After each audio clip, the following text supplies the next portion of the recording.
Bonjour à tous. Je vais vous présenter, je suis là pour vous parler du Privacy Shield. Je suis plus exactement là pour vous parler de vos données. En ce moment, il se passe beaucoup de choses avec vos données. Vous avez dû le remarquer, la RGPD, les lois qui passent, beaucoup de choses. Avant de commencer, je vais vous raconter une petite histoire, une histoire assez marrante. C'est l'affaire Prince. Je pense que si je vous dis Prince, il n'y a personne qui capte grand-chose. Là, je vais vous parler de Edward Snowden. Là, vous voyez où je vais. Donc, qu'est-ce qui s'est passé? En 2013, Edward Snowden, agent de renseignements américains, CIA, NSA, il révèle en complot, il révèle que les États-Unis d'Amérique observent le monde entier.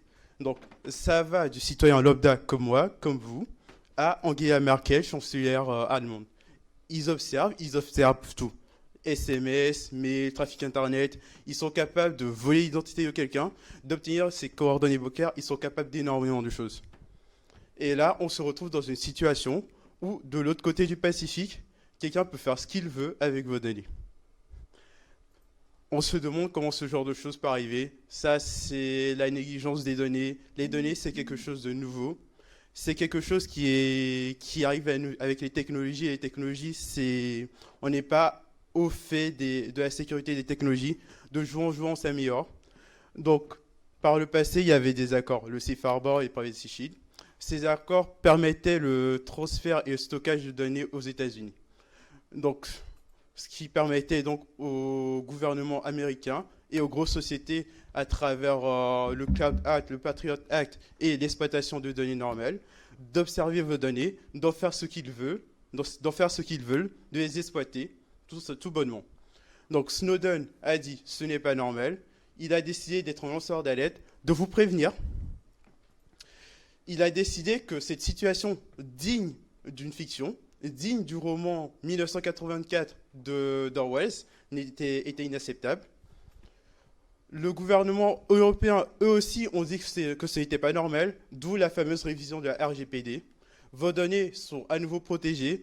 Le gouvernement européen a décidé que c'était normal pour chaque Européen d'avoir droit à une vie privée. C'est beau. C'est la fin d'un espionnage, c'est la fin d'une situation où des personnes, des entités se trouvant de l'autre côté du Pacifique peuvent observer vos données, peuvent en faire ce qu'ils veulent. Donc concrètement, une décision de l'Union européenne, de l'EDPB, il n'est plus possible de transférer ni de stocker des données aux États-Unis sans mesure particulière. En d'autres termes, il est impossible à des acteurs américains d'accéder à vos données. Donc on se retrouve dans une situation où on a deux choix. Donc pour mieux vous expliquer mon choix, je vais faire un parallèle très simple, l'IA, l'intelligence artificielle. C'est une technologie qui a créé des problèmes, qui a eu beaucoup de détracteurs. Donc des gens voulaient s'opposer à l'IA, ils ont décidé que l'IA était quelque chose de mal. Ils ont décidé que le progrès, les applications médicales, etc., que l'IA pouvait offrir n'était pas quelque chose qu'ils pouvaient accepter. De la même manière que certaines personnes pourraient décider de s'opposer au Privacy Shield, donc s'opposer pour éviter de devoir s'adapter au niveau de leur base de données, éviter de changer ce qu'ils savent. Ils sont prêts à laisser leurs données aux mains d'autres entités pour faciliter leur vie. Ils sont prêts à régresser dans leurs droits plutôt qu'accepter de progresser. Et au final, on se retrouve dans ce nouveau monde suite aux décisions européennes. Maintenant, nos données sont censées être protégées. Elles sont censées ne plus pouvoir arriver sur le sol américain. Donc, elles sont toujours chiffrées. Faire en sorte qu'un acteur étranger ne puisse les observer comme ça, en clair. De nouvelles réglementations arrivent. Donc, la Digital Market Act, la Digital Service Act et l'e-privacy. Donc, des réglementations qui sont là pour nous protéger. Le Digital Market Act qui est censé empêcher un acteur américain face à l'invalidation du Privacy Shield d'acheter un acteur européen donc, qui pourrait lui porter préjudice. Donc éviter une situation de monopole de marché où un acteur américain pourrait revenir sur le sol européen pour observer les données. Le Digital Service Act qui concerne toutes les plateformes de services, donc qui permet d'enlever tout contenu illégal. C'est on vous redonne vos droits, on vous redonne une vie privée, mais on limite tout ce qu'on peut mettre sur Internet parce qu'il y a une limite à la liberté.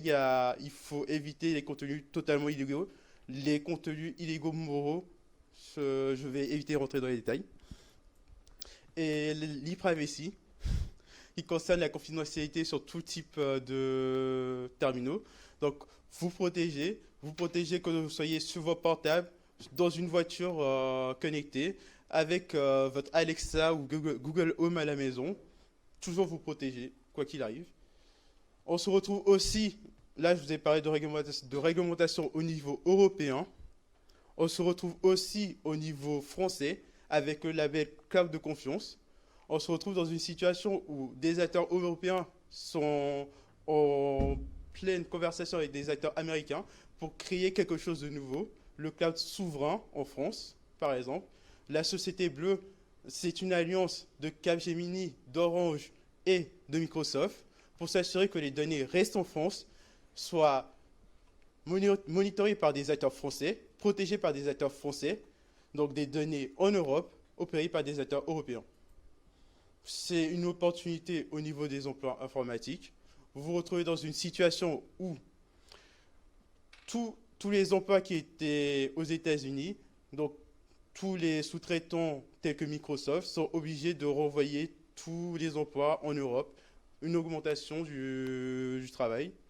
C'est la réappropriation de la donnée par l'Europe. On est protégé, on a nos données, on fait ce qu'on veut de ces données. On ne permet plus aux autres de décider de ce qu'ils font de nos données à notre place. Et c'est finalement une nouvelle façon de traiter nos données, de nous adapter. Donc une nouvelle technologie comme l'IoT, traiter les données à la base, directement sur le terminal, le stocker à cet endroit-là et vous permettre de décider de où va vos données. Ce sont des opportunités qui s'ouvrent à vous de décider de ce que vous voulez en faire, à vous d'en profiter.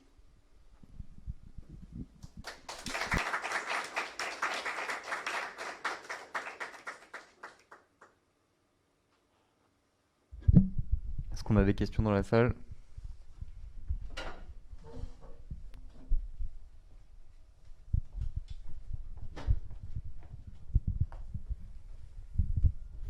Tout d'abord, merci beaucoup. Je vois que je ne suis pas le seul à être devenu paranoïaque de la donnée après avoir fait un EasyPix avec Philippe Buffon. Donc ça, c'est amusant. Moi, j'ai une question sur le futur de RGPD, en particulier de l'autre côté de l'Atlantique. Avec le changement de posture du gouvernement américain vis-à-vis des GAFAM, qui les protège de moins en moins, est-ce que tu penses qu'il va y avoir un développement d'un genre de RGPD en Amérique, sur le continent, pas forcément uniquement aux États-Unis? Alors, je réfléchis. Il y en a déjà eu un dans l'État de Californie. Enfin, dans l'État de Californie, ils ont fait un RGPD déjà. Mais ça reste local à la Californie. Alors, pour ceux qui n'ont pas entendu, dans le public, on disait que ça existait dans l'État californien. Et justement, par rapport au gouvernement américain qui travaille sur une base d'État, ce genre de réglementation est compliqué à appliquer sur tous les États. Donc sur un État en solitaire, ça peut exister. C'est déjà au niveau de la Californie. Ça va probablement se développer au niveau d'autres États. Le mieux serait que ça se développe sur tous les États, mais ça prendra forcément du temps. Et juste, pas seulement au niveau des États-Unis, mais de toute l'Amérique. Donc au niveau du Canada jusqu'au sud de l'Amérique, Brésil, Argentine. Donc à ce niveau-là, ce sera beaucoup plus compliqué parce que les priorités des données ne sont pas forcément les mêmes. Je suppose que par exemple au Brésil, la lutte contre la drogue ou ce genre de choses est plus importante que la priorisation des données. Voilà. Après, ça reste mon avis personnel. Est-ce qu'à distance, on a des questions?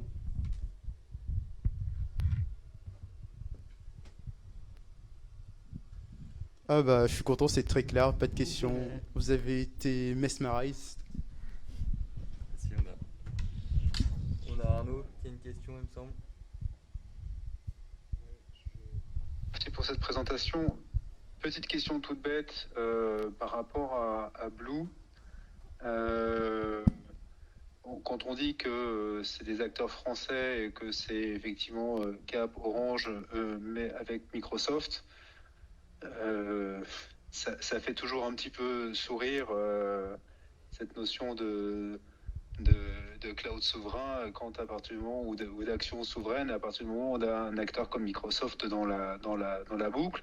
De la même façon que quand on parle de Gaia X et qu'on sait qu'on a des acteurs comme Palantir ou autres qui veulent y entrer, c'est toujours un petit peu délicat. Donc où est-ce qu'on met la limite entre ce qui reste souverain et puis cette nécessité finalement technologique d'acteurs aujourd'hui qui sont quasiment, je ne vais pas dire incontournables, mais presque. Donc comment on arrive à trouver justement la ligne, la bonne ligne? Où est-ce qu'on met le curseur? Alors pour répondre à ça, je pense que le mieux c'est de se rendre compte des labellisations qui sont faites par l'État. Donc j'ai parlé du label Cloud de confiance et c'est ce genre de label qui définit la ligne. Donc là, dans le niveau Société Blue, forcément Microsoft a déjà beaucoup de partenariats et ils ne peuvent pas juste décider de partir par rapport à la loi et tout recommencer de zéro. Donc il y a nécessairement un partenariat qui se fait avec des sociétés françaises qui reprennent les infrastructures qui existent, les adaptent à la réglementation française et Microsoft intervient dans le support de niveau 3. Donc dans tout ce qui est vraiment compliqué, dans tout ce qui est vraiment impossible à faire, limite, et ça devrait être des interventions quasiment rares, des interventions qu'on voit une fois tous les 10 ans.